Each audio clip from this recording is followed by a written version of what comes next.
Welcome to Bitcoin Fixes This, where we explore the impact that Bitcoin will have in all aspects of society. Today's guest is Morgan Harper, consumer protection attorney, community organizer, and candidate for U.S. Senate in the state of Ohio in 2022. We talk about her interest in politics, money, and the hope of Bitcoin for the people of Ohio.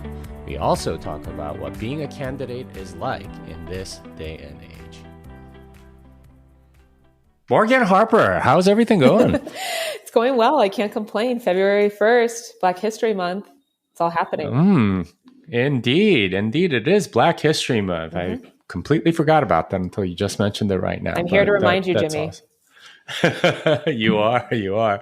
So before we get going, just can you introduce yourself to my audience and people that might not know, what's going on in the state of Ohio and everything else? Yeah. So my name is Morgan Harper. I'm running for the open U.S. Senate seat here in Ohio. It's open because the incumbent announced in advance that he'll be retiring. So those open seats, big opportunities for somebody to get their vision out there and really make their case to the people for why they should get elected. And so, how I find myself in politics, though, a little bit of a less traditional path. I was born here in Columbus, where I am now, the capital of Ohio, and given up for adoption. I lived in a foster home as a baby and then was adopted and raised here by my mom, who immigrated to Ohio from Trinidad in the 1960s. And, we went through a lot early on. My mom worked in the public school system, and it just showed me, life shock, financial shocks happen out of no fault of your own. And I knew the only reason we made it was because I had even one parent with a stable job that was able to pull us through. And that made a lasting impression on me, put me on this path to really be involved in public policy. And then I got to Washington and understood the limits of public policy and the need for better politics. And so ever since, I've been very focused on bringing better representation, more community first type of representation to Washington that's unbought by special interests, actually going to just be able to do what's right. Well, so what was your experience in Washington, D.C. like? What did you do and what did you see that made you think that way about the limits of public policy? So I went to Washington after I went to law school. I'm a lawyer by training, as they say. And I went to Washington after the financial foreclosure crisis, something that hit Ohio especially hard, wiped out a lot of wealth for middle-class people who own homes, and worked at the Consumer Financial Protection Bureau, which was an agency that was created after the crisis, in the mindset of regulators were asleep at the wheel because they were responsible for lots of different things. We need to have one agency that's just very focused on consumer financial products so that people aren't at as great of risk for predatory behavior. And we did that. We went after a lot of the big banks that were responsible for the crisis. We got $12 billion back to 28 million consumers over the first few years of the agency's existence. We went after Wells Fargo that opened up fake bank accounts in people's names, and were charging them fees unbeknownst to them. And it really, restored my faith in government being able to deliver, and having really talented people that were moving with urgency that I've always felt since I was little to just get things done and make things more fair, level the playing field.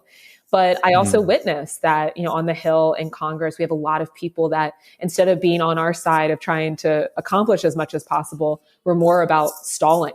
And it's tied to this money that they're taking and this mindset of, career, politics as career, and not feeling that urgency. And so that's when, I had a pretty clear realization that we don't have a policy problem. We know exactly what it would take to make sure that everybody gets a fair shot to live out their potential. We have a politician problem. And that's only going to change when we have different types of people running and winning, and then engaging a lot more people in the political process to make that happen. Well, so many things to cover there. You just laid out a ton. But a couple of things that stood out to me was you worked after this, housing crisis, the financial things that were going on, specifically with the banks, and you went after them. What were they doing that was sort of unfair, that was illegitimate, that was possibly illegal? Yeah, they were underwriting mortgages that didn't have very strict underwriting standards, knowing that people couldn't pay them back, but giving them these loans anyway. And then then they were securitizing, these loans together and investing them. And so when the underlying loans, people weren't able to pay them, they're defaulting, then it sends the whole system into a crisis. And so who ends up holding, holding the impacts of that most directly is like, well, it's a lot of homeowners that were on the hook for these mortgages that the banks knew in advance they wouldn't be able to pay. And then, just had to deal with it. And a lot of people losing their homes. So during that time, I don't know where you're based, but like, for example, in the neighborhood I grew up in, you started to see those houses that were going up for auction because they had been foreclosed upon, and it decimated communities and individuals and families. So, that is predatory behavior. And we didn't see a lot of accountability for the banks that caused that crisis. And in fact, we gave them money, and certainly not a lot of individual liability by any means for the people who are responsible for it. And I do think it's one of the things that has contributed to the ongoing disillusionment with Washington, with politics, with government, feeling like when regular people like us break the law, there's accountability. And if you're very, very connected and powerful, then you're playing by a different set of rules. And certainly, the CFPB had a mindset of, making sure that we have a level playing field, that if you're in the markets, if you're in business and you're not doing the right thing, then we're going to hold you accountable. And it doesn't matter if you're Wells Fargo or you're an independent payday lender, there needs to be somebody who is looking out for regular people and aggressively doing so. Well, so let's get into that a little bit, because as you pointed out, there's certainly accountability at the individual level. If we break the law, there are going to be lots of people coming after us. But at the sort of like the financial level of these banks, where they're literally processing hundreds of billions, sometimes trillions of dollars, they seem to have a lack of accountability. What happened there? Why don't they get sort of the treatment that they should get for some of the stuff that they did? I think there's some fear around challenging people that are very powerful. And this gets to, one of the reasons why I'm in politics, or I'm doing politics in this way, is they're pumping a lot of money into the system too, through campaign contributions and the donor class of, really both parties. And so people then are a little hesitant to necessarily push back as aggressively as I believe most of us think that they should. And so that's why, when I say I'm not taking corporate PAC money, and this is something that I've had to explain to a lot of people, I first ran for office a couple of years ago, and it was truly felt like an issue of first impression for people, right? When you're one of the first independent grassroots candidates, I'm a Democrat, but, doing things in a more independent way that they've interacted with. And they're like, well, what does it mean that you're not taking corporate PAC money? And, my opponent, for example, in that first campaign would say, oh, but, she's getting money from people who live in different states, whatever. And people would say, isn't this all the same thing? And it was really eye-opening for me. And I always am trying to approach people with, empathy, understanding, want them to be open with how they're thinking about things so that I can help us collectively get to a better place. And it was eye-opening because I'm like, wow, if you don't understand the difference between JP Morgan Chase giving a politician $5,000 and somebody who, I maybe went to school with who lives in California giving me 500, then we have a misunderstanding of power and how this country operates and how Washington operates. And we have a lot of work to do and a lot of education to do to get people to disentangle these things so that they can make better electoral voting choices.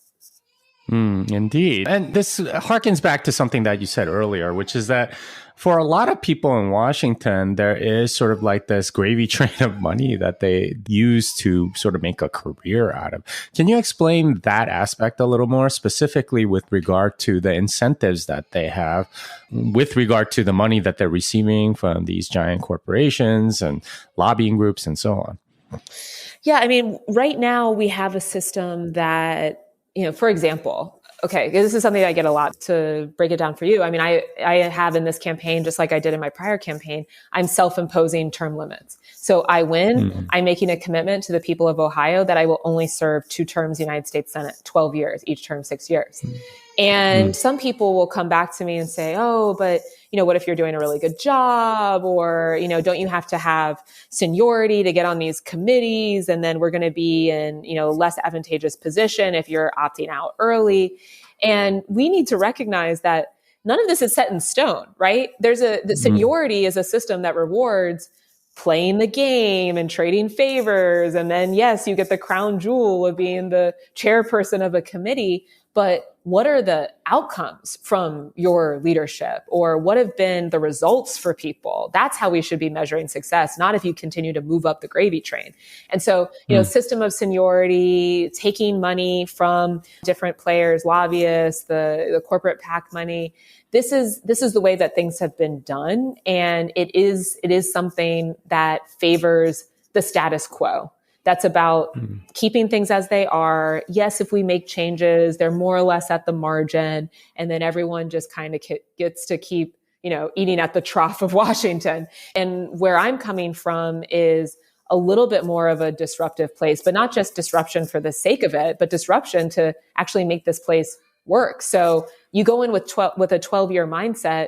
Of course, it's human nature. Is I'm going to be laser focused on trying to accomplish as much as possible, not thinking that I have maybe 40 years to just sit around Washington and figure out how I'm going to get things done, or have to care about everyone liking me for 40 years, all this stuff. It's like, no, I'm going in. I want to be reading people out immediately about what's happening. If I can't get progress on an issue that I care about, being honest about what the procedural barriers are to doing that, and being in constant touch with people. And yeah, the usual way of doing it is very much the seniority, money mindset, the careerist mindset to politics. And I think the people are waking up to that's not serving us. That's only serving the people that end up getting to go to Washington.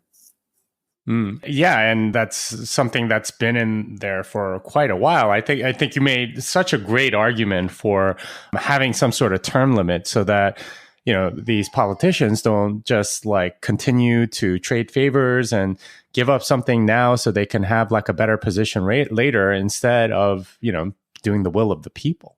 Yeah. And, like I said, some people question me on this a little bit, the term limit thing. And because I do believe that most of us want to believe that those that are representing us are good and that they have our best intention, best interests at heart. And I come with a somewhat sad message that is not true. Okay. And I share it, because I was also naive to an extent. And until I witnessed it and realized, Houston, we have a problem here that is only going to change by having different types of people get elected, then, that's what I'm trying to educate people about. And so, yes, in an ideal world, we have people that just as individuals in the goodness of their hearts, they go to Washington, they want to work together to solve problems, and they naturally realize this is a good time to pass the baton. Certainly, I won't become geriatric while serving in the United States Senate. And unfortunately, that's not where we're at. So yes, an ideal utopia, let's all shoot for that. But in the meantime, in reality, in 2022, we need to be holding each person that we elect in real time to a higher standard. And it can't be a standard that's just about business as usual. It needs to be a standard that we will have very clear measures for accountability in order to get that place in this political system to work for us. Man, I am just so fired up. You have this gift for talking about stuff in a way I'm just wow, I want to be in a rally or something. Move to Ohio. Let's go. We need you. So I think you hinted at this several times, but you talk about PAC money and sort of the way in which a lot of politicians become corrupted. Can you talk about that process a little bit more? How, after you arrive in what happens to these people? Because many of them are very idealistic going in. But, after many years of, I guess, being in the swamp or whatever it is that they call it, they seem to get corrupted in some way. And you end up with sort of the thing that you have now. Can you tell us about a little bit more about the role of PAC money in that, and how it just sort of makes them the way they are now? Right. Well, the system is expensive. And so you have dues that you're paying when you're a member of Congress. And so one of the primary justifications that I hear from people in terms of why they take this money is they've got to keep up with the cost of being a member of Congress. And what's interesting about the last couple of years is having more people who are running as candidates who are pledging to not take corporate PAC money, who through their reputations of what they're standing for and, policies that they're supporting when they're in Congress are able to build a network of grassroots supporters that compete with the level of fundraising that more traditional politicians have that is rooted more in taking, a lot of this corporate PAC money. And so it's becoming a bit of a fallacy. And this is something, I spend a lot of time talking to people about, even, people who would identify as very hardcore Democrats, leaning progressive, whatever, is, we need this money to be competitive. And it's like, no, actually, we're now seeing through the beauty of email and the internet that you can raise money. If you inspire people and make them believe that you're really about something, the money will come. So that's something that not everyone is aware of, but it is very much the case right now. And the other point that I would add there, and I mentioned to people, is, but winning for what? It's like, we need this money to stay in power. Okay, but what are we getting from the power, right? And if it's not, I actually had somebody who is a supporter locally here in Ohio who said, I don't know if I can support any other politician because I have yet to see how anything related to politics has tangibly improved the lives of my family or those around me. Wow. Right. So it's like winning at what cost? And if the barrier, and one of the barriers that I would identify is this corrupting influence of the corporate money, because there are all the business interests that are able to hire people to live in Washington and be at your door, when you're a member of Congress and in your ear, if all of them are able to, dominate and influence in this way, then the pace becomes about going along to get along, not about how much can we accomplish as quickly as possible. And that's led to the disillusionment. Well, so I did have Erica Rhodes on this show, and she's running for Congress in California. And one of the things she pointed out is that her opponent, Brad Sherman, in the primary, he's getting all of this, money from all these different banks. And that's fairly hard for her because, it's a House race, not like a Senate race, which, and she's in, one small district, whereas you're in an entire state and so on. But there seems to be an inherent significant disadvantage to, not taking that PAC money. Yeah. So what are you doing to, even the odds a little bit? Because that's a lot of money that you're having to forego if you're not taking money from Wells Fargo or JP Morgan. I mean, these are some of the biggest donors to political campaigns all over the US. Right. Yeah, no, I mean, this is a harder road of being, more of a grassroots candidate, but I think it's a necessary one to restore people's faith in politics. And so I call people directly and ask them for money. When people come to little events that we do and they come up to me and are willing to write $100 check, I'm like, amazing, thank you, And, and people think sometimes that you're a little bit outside the box or whatever, but it's possible. We've raised about $1 million in our Senate race, and that's just been grinding it out. And the reason why I'm willing to put in this level of work, because, I could have had a more traditional road, I suppose, to politics and done, the more traditional party thing and all of that. But to what end? It's not amounting to anything. It's not resulting in real impact for the people. And also one of the reasons why I believe is that because in that system, it's not about engaging as many people as possible. It's about choosing winners and losers. Like in this Senate race, the Democratic primary that I'm in, it's about trying to, choose your anointed one, hide them in a corner until it's time to show up, put up a good fight for a general election. And if they don't win, well, we gave it a good college try. It's like, well, no, regular people, we're sick of losing. Okay. And this isn't just about elections. We're sick of losing everything. And that's where we're at right now. And so, yes, it's more complicated to be able to, just have to go to people directly and get the money and all of that. But that's work that I'm willing to put in because that's what it's going to take to make people believe. The most common question I get in traveling around the state of Ohio is, why should I trust you? Why are you different? Right. And being able to have an authentic answer to that. I'm not another politician. I've already been to Washington. I don't need to get to Washington. I don't need to be in the US Senate to get to Washington. The only reason why I'm here is because I saw what that place is and know what's necessary to change it, not taking corporate PAC money. And I'm a grassroots candidate. The only way that I move forward is with all of you. I live and die by the people, right? And most traditional politicians can't say that. They're operating in a system that is set up to benefit them, regardless of what people actually want. Well, so this brings up another very interesting thing for me, because you've said multiple times now you're the grassroots candidate instead of sort of like the party's anointed one or whatever. Can you talk a little bit more about what that's like within party politics, like what you have to do to become that anointed one, or the one that, the party will endorse because you've been in this position for this long and you've done these things for the party, or you've raised this much money for the party? Like, what's that system like, and why are you going outside of it and doing this grassroots thing? Yeah. I mean, what that system is like is just, it rewards just being around. The terms that get thrown around with politics is like, oh, are you on the bench? Or, I put in the time, and you rise up through it's like you run for every single possible thing. And then you run for something that takes you to Washington. And I actually think that by the end of that, very difficult to have any ability to connect with people authentically. I'll say, working in Washington at CFPB just for, a little over 3 years or so, I found myself inherently just feeling like, I've got to get out of here. I have no idea what's going on in the real world. Washington is not the real world. And I need to be back and rooted and connected to people. And so, a common question that I'll get in being, a candidate that, yes, a Democrat, but not running with the full backing of the party, is running for something like U.S. Senate. It's like, oh, Morgan, why don't you run for city council? Or, oh, this is kind of a bold move or whatever. It's like, no, I understand Washington. I have never worked in local government. I don't know why anyone would want me to lead a local government.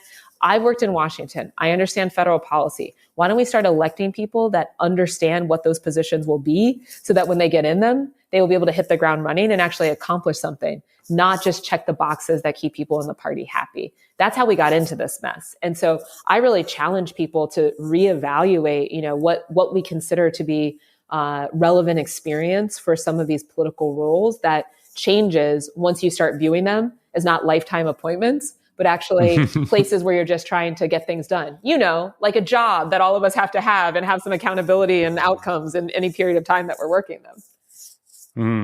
Well, so you're obviously outside of the traditional pathway to senator, and you are doing this grassroots thing. So tell me a little bit more about, what that's been like, because I can't imagine it's as easy as, sitting on the bench and doing these things for the party and, putting in your time and, doing all the fundraising and, stumping for other candidates and so on. And then slowly working your way up the ladder so that you can be in position to run, right? What's it been like not going that route?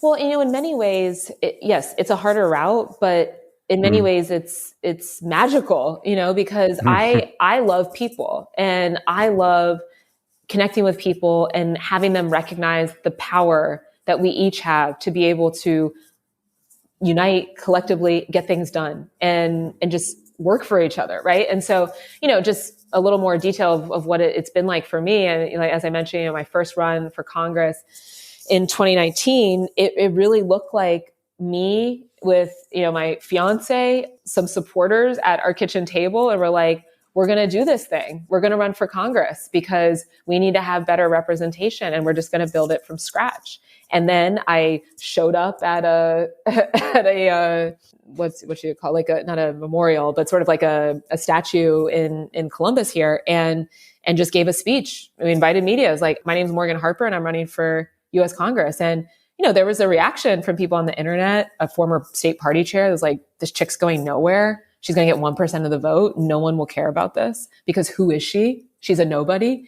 And we just kept building, just showing up at community meetings, hosting meet and greets ourselves. And we were able to just build a movement. And so, after that, because one of my learnings from that campaign was interacting with people that don't trust each other, that don't feel like we can come together and accomplish anything, is we've got to show people this isn't, just like I said during the campaign, this isn't about one campaign, one candidate, one election. This is about redefining what community looks like, that politics can be rooted in community. And we've got to be doing that 24/7, 365. So started an organization called Columbus Stand Up after that last campaign. And we just got to work beginning of the pandemic, delivering 30,000 masks throughout Franklin County. We're not waiting for people to tell us what to do. We know what we need and we can just do it for each other. Got them to homeless shelters. We started a rideshare program, get people to the polls to vote, to vaccine appointments. And so that, when people are like, what's grassroots? That's grassroots. And so when you do that level of work, then fast forward, we launched the Senate campaign in August of last year. Yeah, we have a rally outside the State House and we have 300 people that show up in one of the last Saturdays of the summer to hear from midterm election candidate for U.S. Senate for a Democratic primary in August. And the primary is not till May. Why is that? Because people actually believe in real things, in authenticity. We're starving for it. And so that, is the style of politics that I'm after. And yeah, it's more work, but it's real. Because once people believe in that way and they're engaging in that way, then they will do things like mobilize to become a volunteer and drive strangers during a pandemic to get them to vaccine appointments. They will do things like show up to pick up, we have to get, before we started this, 3,000 signatures if we can to submit to get on the ballot. And they'll take a couple of those and engage their networks to get signatures for you.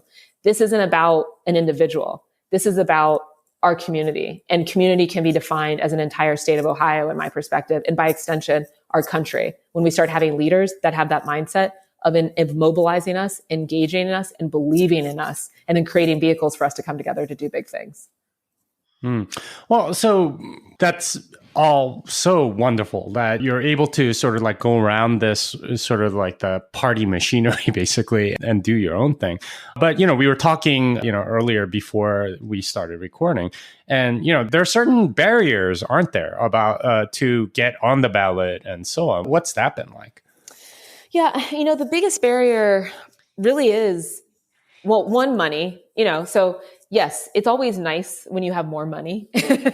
And when you're, kind of more of a party person, it's a little easier to attract those resources. But especially as we've seen in a lot of Democratic politics over the last few years in Ohio and other places, all the money in the world isn't guaranteeing victory if people don't believe in what you're saying or who's selling it, right? And so, that's where I think it's more important to have that authentic connection on the ground. But yeah, no, it definitely is more challenging, but I just think we're at this point where we just don't have a lot of other options, right? People just don't believe in the traditional. And so we really need to start just putting the work in, building those connections and trying to connect and engage as many people as possible. Well, what's your opinion of the party system and everything else? Because it does seem like they sort of gatekeep a lot of people out of the system in a way. Yeah. I'm a Democrat and I, for example, have submitted to receive support from the state party in this race. There's another Democrat who's in the primary, or a main other Democrat who's in the primary with me, who's raising more money, more of a traditional politician type. And, my request to the party is, look, we need to be honest with people about who's running. This whole era of trying to pick, as I was saying, pick the winners and losers, put one person on a card mailer that goes out to everybody and pretend like there aren't other Democrats running, it causes us to lose credibility. And so I don't know if they'll take me up on that, but that's my request. And either way, we have a strategy to just go to people directly, but it's not easy. I think it's a change in mindset. There are people that have very different views on the role of primaries in politics and whether or not they are effective. There's one perspective that says, oh, well, if we have someone who's a clear front runner and there's someone else running, they're just going to weaken them.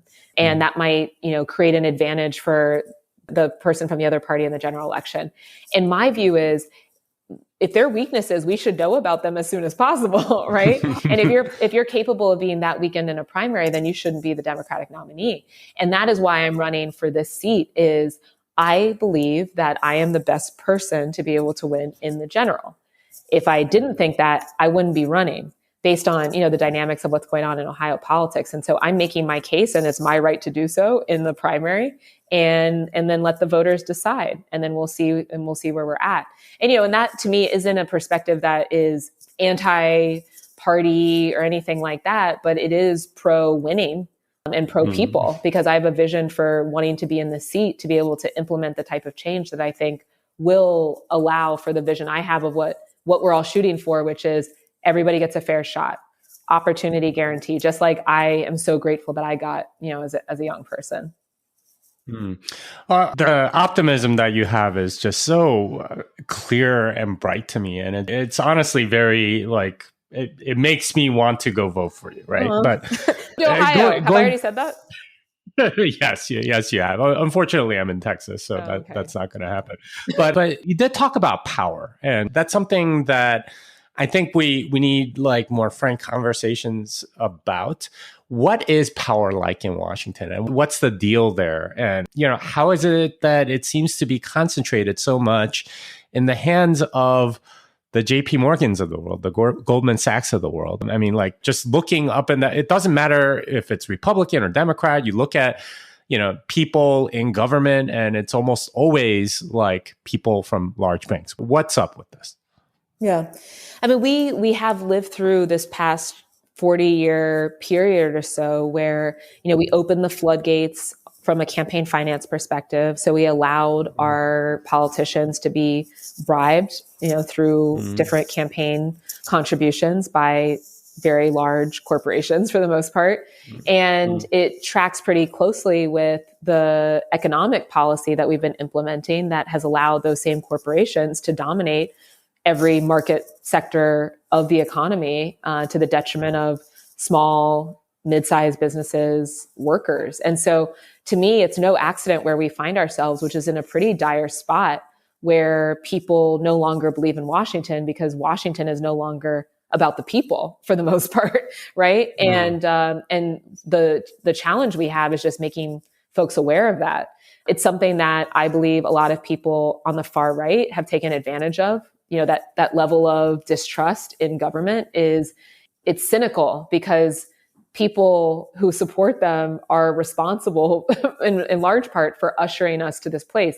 Now, I agree with you. There are a lot of Democrats who have been complicit as well in the system that we currently have.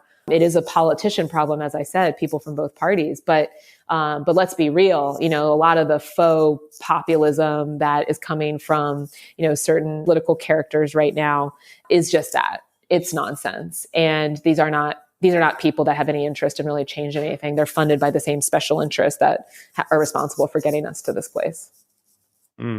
Well, so let's talk about your economic policy, because that's at the heart, I think, of what we're talking about with power and money and influence and all of that. What is it that you want to do for the people of Ohio in economic terms that would change their lives and make it better for them? Yeah, I'm really focused on people having more economic freedom, ownership opportunities, and getting at that ability to just make sure everybody has access to opportunity.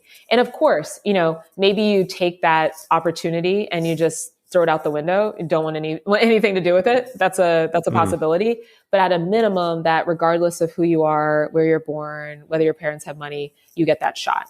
And so to me, some of the economic policy or policies generally that help us get there are one, things that will ensure that we really have a free market. And that gets at some of the work that I've done around antitrust competition policy.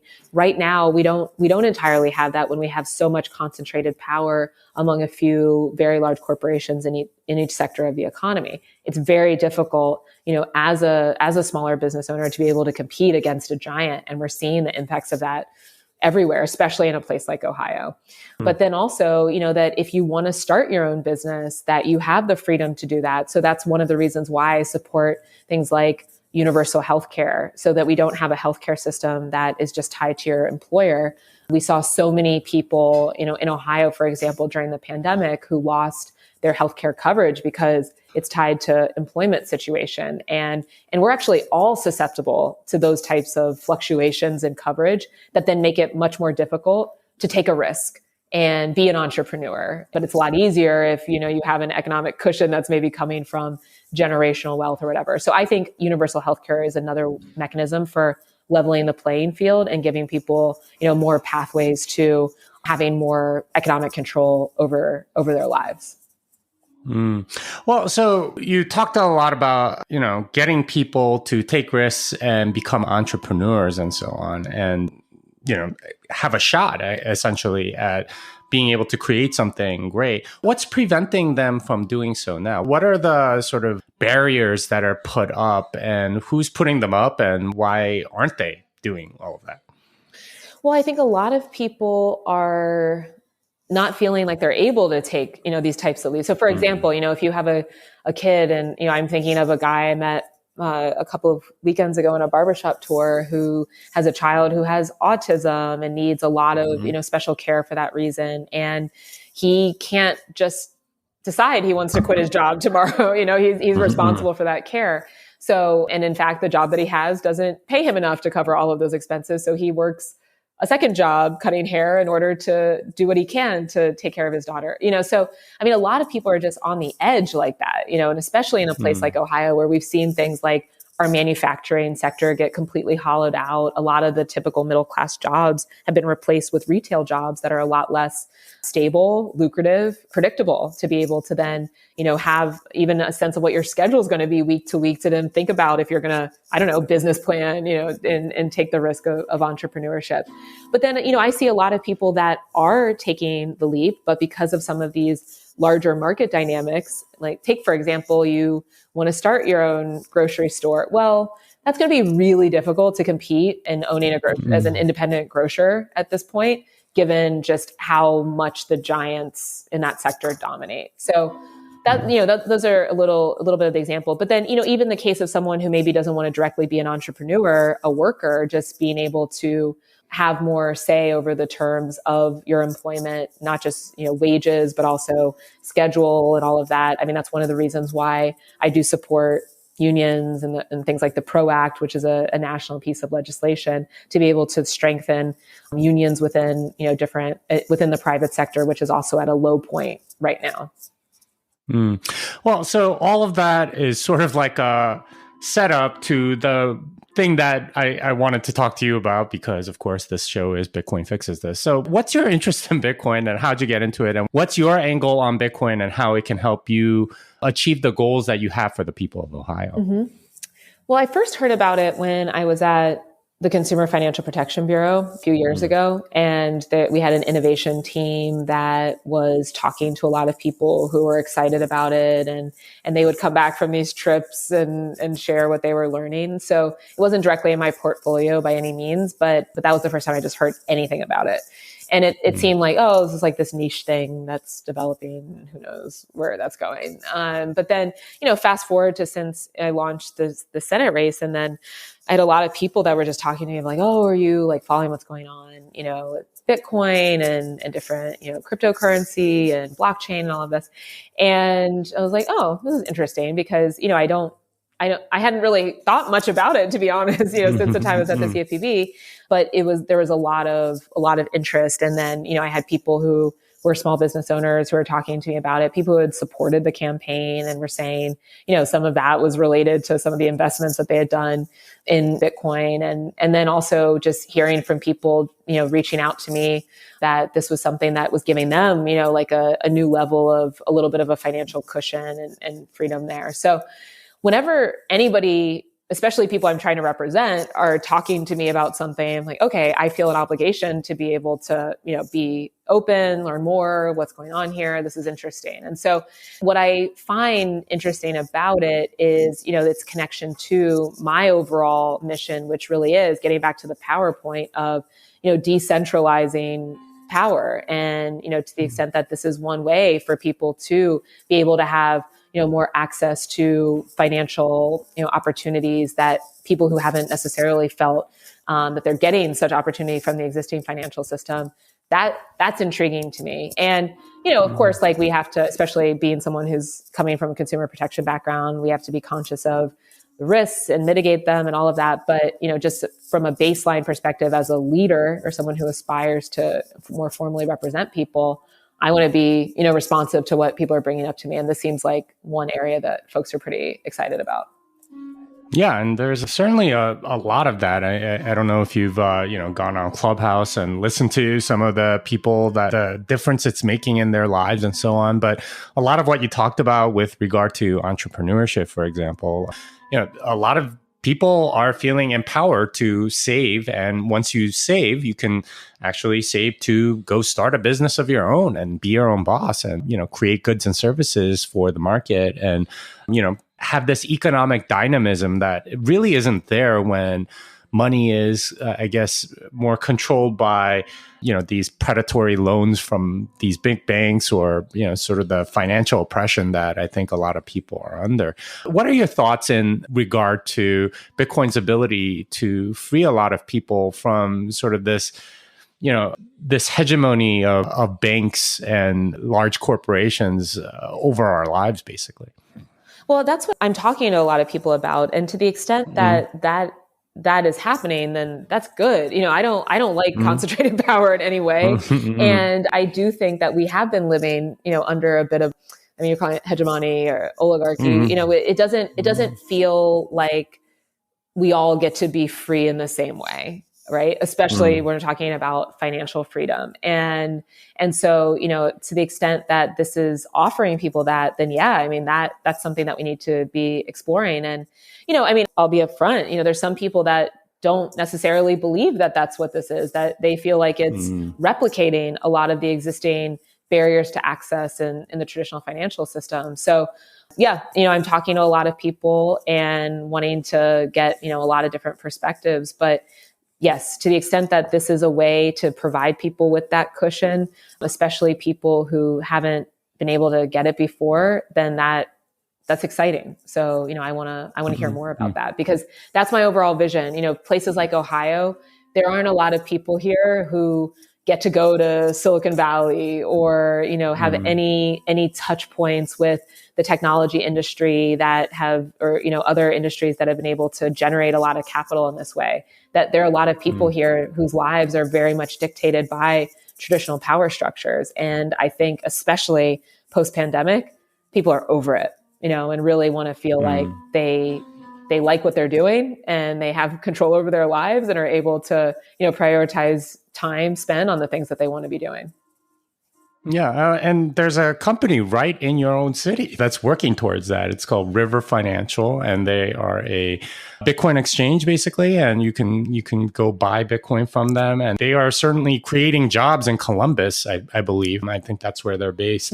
And they're trying to do that. But with regard to what you just said about like sort of the traditional power structures and who has influence and who doesn't, one of the things that I'm starting to realize that I'd love to get your thoughts on is I did go down to El Salvador a couple of weeks ago, and just seeing what's happening there on the ground. A lot of what you described with, your experience, prosecuting, I guess, some of the banks that were abusive in their loans. That's exactly kind of what's happening with a lot of these in these third world countries, except it's U.S. corporations that are doing it to them in the form of loans and things like that. They are eschewing the IMF and the traditional power structures that come along with that.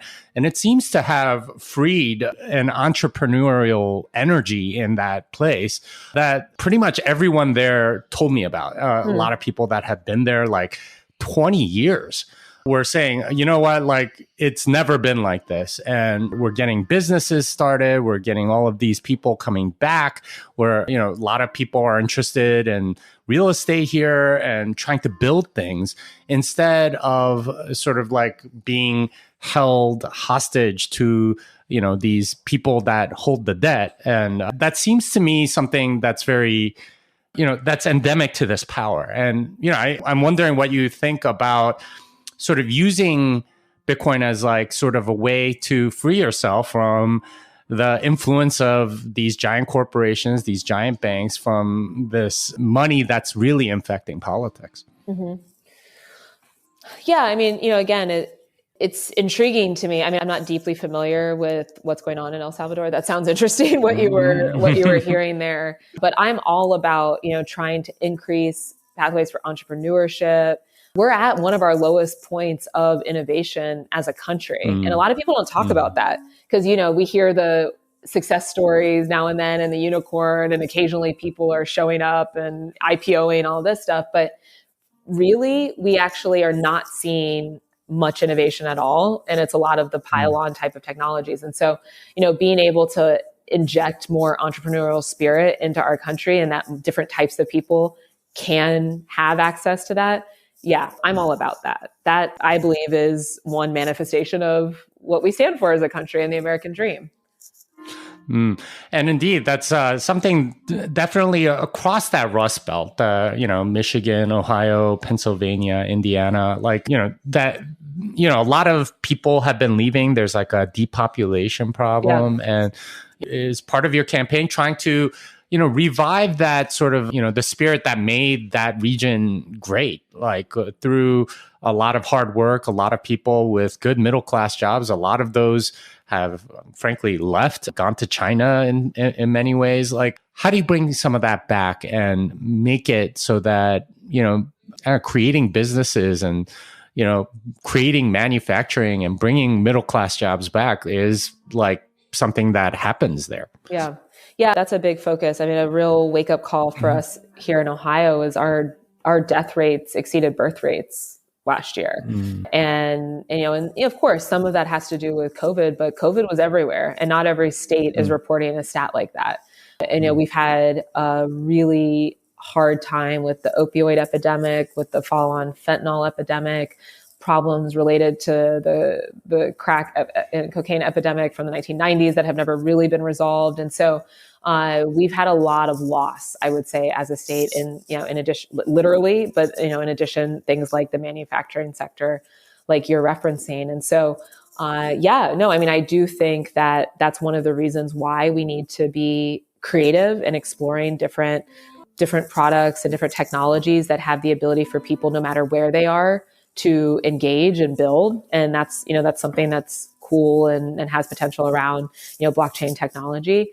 Because we have to be honest with people is I will put a finer point on one of the things you said, because a lot of people in politics are always pointing the finger or blame, towards China. And for sure, I mean, China does not have our economic or national security best interest. The Chinese government doesn't have our best interest at heart. But let's be clear. We've had a generation of political leaders who have watched this all happen, right? And allowed large multinationals to turn over our manufacturing sector overseas and have done nothing to stop it. Why? Because they're taking money from these people and allowing them to just pursue profits at all costs, even if it was resulting in the decimation of communities all over places like Ohio, laying the groundwork for something like the opioid fentanyl epidemic. So just want to be clear there, because I think there's a lot of dishonesty in how people talk about how we got to this place. But yeah, so we want to have these types of opportunities. And then also we want to bring some manufacturing back, but it's never going to look like exactly what it was. Technology has advanced quite a bit. And so, that's where I think it's even more important to have the ability for, smaller businesses to compete and have, different technologies that allow people to be globally connected, even in a place like Ohio. That's really important if we're going to be a state that is growing. And that's not where we're at right now. We're getting outpaced by states that surround us, even in the Midwest.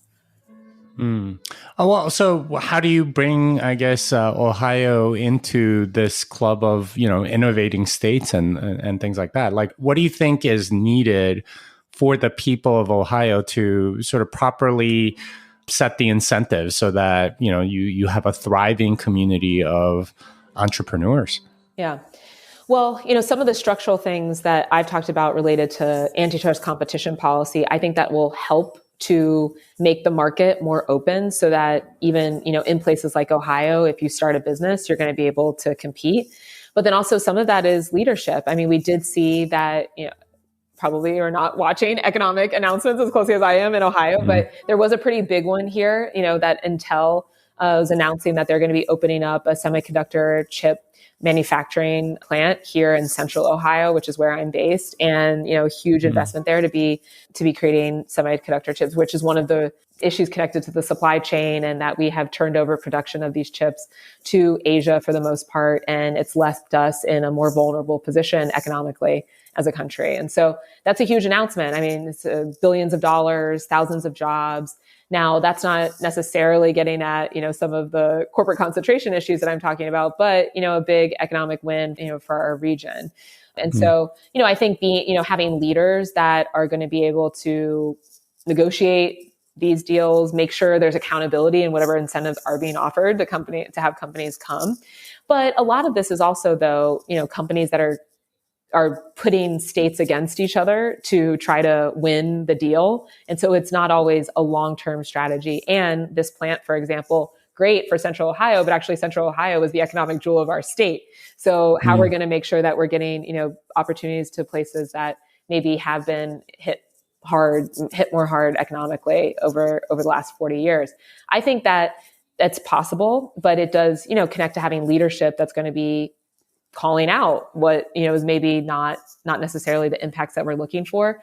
But when I talk to business leaders, one of the most common things that they identify that is a barrier to the future success of a place like Ohio are some of the radical policies that are stripping away folks' basic rights. So it's not an economic thing at all. It's actually like young people who maybe want to, or who are deciding whether or not they're going to stay in Ohio or move away or are from another place and whether they're going to relocate, look at the fact that, we have a state legislature that is trying to ban, reproductive rights and make, guns, not just protect gun ownership, but actually just unleash guns into our communities without any basic protections or checks before people would be able to access weapons. I mean, those are the things that, it's not, I know usually the focus of your podcast, but that are a real threat to us as a state. And there are a lot of states in the United States at this point that are facing this kind of far right extremism that makes it really difficult to, compete economically as well.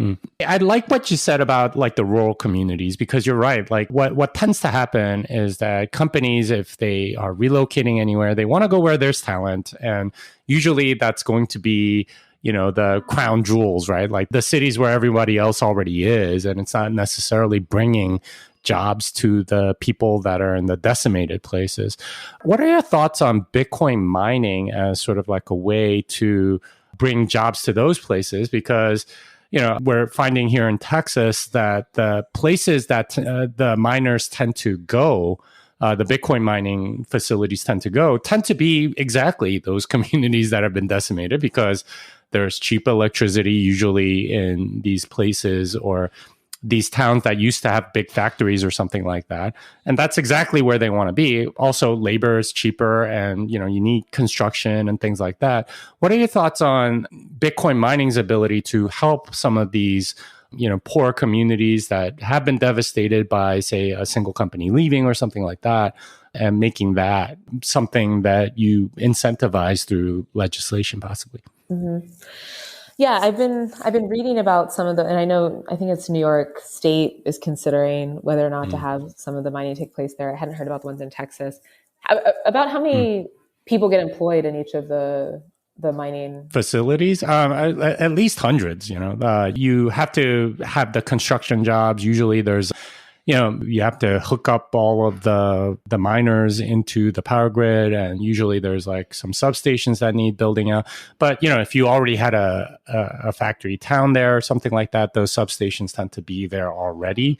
They're just not used to full capacity. So usually residents have like incredibly cheap electricity, just like no jobs to go with it or anything like that. So it ends up being economically one of the more interesting places, because usually companies tend to locate to where the best talent is and things like that. But if you go to those places as a Bitcoin miner, you tend to usually, come out behind because the electricity costs tend to be fairly high. Mm-hmm. Yeah. I mean, something to consider. I know I'm talking to a lot of people about, and I'd be interested in your thoughts on the environmental impacts of mining. And that's a big concern for a lot of people I'm talking to in Ohio. I don't know what you've been seeing or hearing, but that's something that people are really concerned about. Well, I feel like this is like the right sort of like way to do it is, there's an overproduction of energy in some of these rural communities where you're going to have, like previously there was a factory or something, so they needed a lot of energy. Well, that factory left, so there's all this energy production that's really not doing anything. And at least statistically, something like a third of all energy produced never gets used, right? Like it just kind of gets wasted. So this would be waste energy. And in fact, it would actually harm the environment if you just sort of wasted it. But instead, if you put it into these miners and, like get something that helps the people in those communities and gets them jobs and stuff like that, that seems pretty good to me. Now, right now, like the profitability of mining is such that you can, run a mining facility probably in the middle of a city, because I think 25 cents per kilowatt hour is still profitable. But obviously, you're going to make more money if you're getting like 3 cents per kilowatt hour in some rural community, many of which, are like West Virginia, Ohio, Texas, lots of places in the United States that have very low, energy rates because there's an abundance of that energy that would otherwise get wasted. That seems to me like the right way to go about Bitcoin mining. I get the concern from the people that think it's using too much, but if it's not getting used, then it sort of makes sense that you would want these things in places where, a lot of the energy is there but isn't getting used. Right. Yeah. I hear what you're saying. Yeah, something to consider. I haven't heard many people talk about establishing mining facilities here, but I have been, like I said, reading about it in other states. So. Indeed. Well, so I think we're getting up to the top of the hour. And of course, I want to be respectful of your time. You're a very busy Senate candidate. So where can people find you? Where can people support you? How can people contact you? Yeah, so our website is morganharper.org. And then on all social platforms, MH4OH. So like Morgan Harper, number 4, Ohio. And and reach out, DM me. I've already engaged. Every time I've been speaking on this topic, you get a lot of engagement, both positive and negative, but I welcome all of it. And people can DM me, would love to talk more. And if people are willing to support the campaign, even better. Well, thank you for coming on. It's an honor. Thank you so much, Jimmy. It was great talking. Unchained Capital is a sponsor of this podcast. I'm an advisor to the company. I know the team well, and I'm excited for what they are building. If you need multi-sig, collaborative custody, or a Bitcoin native financial services partner, learn more at unchained.com. Well, that wraps it up for this episode of Bitcoin Fixes This. Morgan can be found at MH4OH on Twitter and morganharper.org. Until next time, fiat, delenda est.